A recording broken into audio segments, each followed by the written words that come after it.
واهم من يظن أنه حين يقتل قائدا من قادة المقاومة أو حتى حين يقتل كل سلسلة القيادة والسيطرة في المقاومة الفلسطينية أو اللبنانية أو غيرها، واهم إن ظنوا أنهم يقتلون روح المقاومة فينا، يقتلون روح المقاومة في الشعوب العربية ويخضعوها للوحش الإسرائيلي. هذا لن يحدث.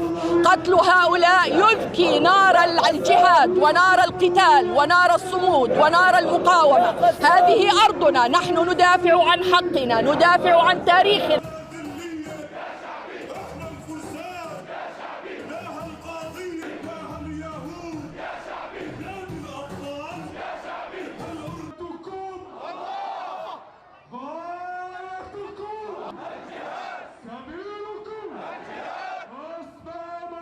المقاومة الفلسطينية مستمرة بإذن الله تعالى رغم كل هذا الإجرام الصهيوني ورغم كل هذا الإبادة التي تحدث بحق شعبنا الفلسطيني. لأعزل الأنظمة العربية، الشعوب العربية كاملة مطالبة بدعم المقاومة الفلسطينية بكافة أشكال الدعم، بدلا من الدعم العسكري والسياسي.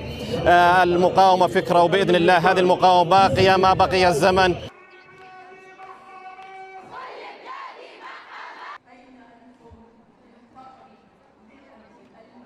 كل الشعارات تسقط، كل الشعارات، وفليسقط غصن الزيتون، فليسقط غصن الزيتون.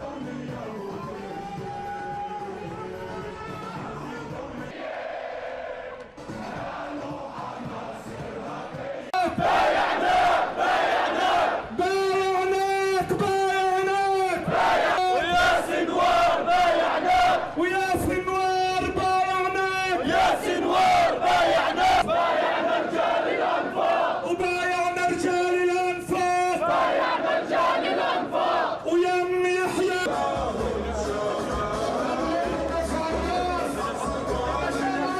يا شهيد بايعناك، يا شهيد بايعناك، ويا شهيد بايعناك، وبدنا نقاتل اليهود، بدنا نقاتل اليهود. بالأمس يستشهد القائد السنوار الأسطورة الذي بهر الشرق والغرب والأمريكان والإسرائيليين، ولكن هذا الاستشهاد هو شهادة حسن سلوك ثابتة لا يحتاج إليها أن قادتنا في المقدمة، وأنهم يعيشون مع مقاتليهم فوق الأرض وليس تحت الأرض فقط، وهي سهم في عيون الظالمين الفاسدين الذين يتهمون المقاومة الصامدة في فلسطين، في غزة، في لبنان، في اليمن، في العراق.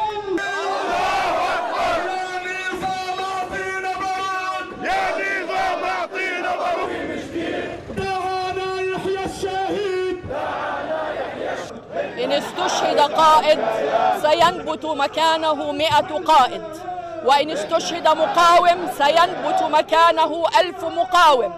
نحن في هذه المنطقة ندافع عن وجودنا، ندافع عن أرضنا، ندافع عن حريتنا وكرامتنا، وليس أمامنا من طريق إلا المقاومة، ليس أمامنا من طريق إلا النصر أو الموت. سنبقى هنا ننتصر أو نموت. بدهم يعطوها لعباس، بدهم يعطوها لعباس، وبدهم يعطوها لعباس. يا مولانا في جبل بينادوا على المسلمين، بنصرك احنا واثقين، وبنصرك احنا واثقين، وبنصرك احنا واثقين. المقاومة مستمرة حتى رحيله عن كل فلسطين من نهرها إلى بحرها، والشعب الأردني يؤكد في شوارع عمان وقوفه مع المقاومة ومع الشهداء، ونسأل الله سبحانه وتعالى أن يلحقنا بهم، كما نشيد بالعملية التي جرت اليوم، فجر اليوم جنوب البحر الميت من الجانب الأردني. فنؤكد أن جذوة المقاومة مستمرة مهما كان استهدفوا من شهداء.